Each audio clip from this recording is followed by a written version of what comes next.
अखेर जालन्याचे माजी आमदार यांचा प्रवेश झाला। खरं तर त्यांना या नवीन वाटचालीला माझ्या शुभेच्छा आहेत। पण तुम्हाला आठवतंय ज्यावेळेस मी स्वतः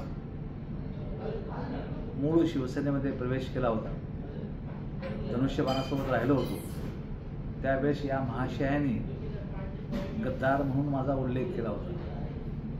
मग खऱ्या अर्थाने आज गद्दार कोण आहे?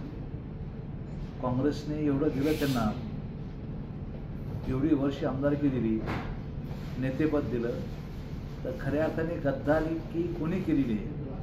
त्यामुळं खऱ्या अर्थाने गद्दार तर आता हेच या ठिकाणी मी बघितलं की यांचे संबंध अगोदर तर या लोकांशी होतेच, ते अनैतिक होते। आत्ता यांनी घरोबा केला। मला असं वाटतं की या ठिकाणी लग्न एकाशी करायचं आणि संसार एकाशी करायचा, अशा प्रकारची नीती या लोकांची या ठिकाणी राहिलेली। खरं तर याची कल्पना आहे, यांनी प्रवेश काँग्रेसमध्ये काय केला याची कल्पना यांना आहे। नगरपालिकेची चौकशी या ठिकाणी मोठ्या प्रमाणामध्ये लागलेली आहे। त्यांचा भ्रष्टाचार लपवण्यासाठी त्यांनी हा डाव या ठिकाणी केलेला आहे।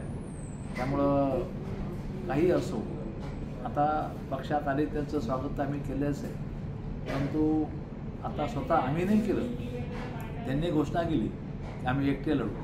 ठीक आहे, मोहळा मैदान पुढं आहे, आमची तयारी आहे। सुरुवात आम्ही नाही केली, सुरुवात तुम्ही केली।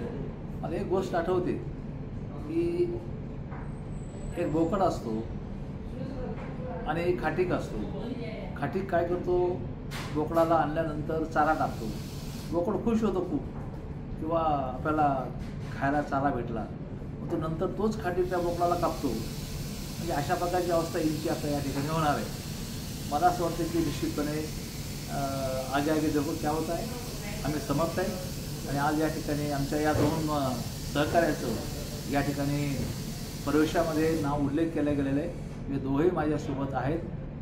अशाच पद्धतीनं खोटा प्रचार ही मंडळी करते, त्यामुळं मी या गोष्टीचा निषेध करतो। आणि खरं तर याच्याविषयी मी वेगळी पत्रकार परिषद घेईन आणि बोलेन। थँक्यू।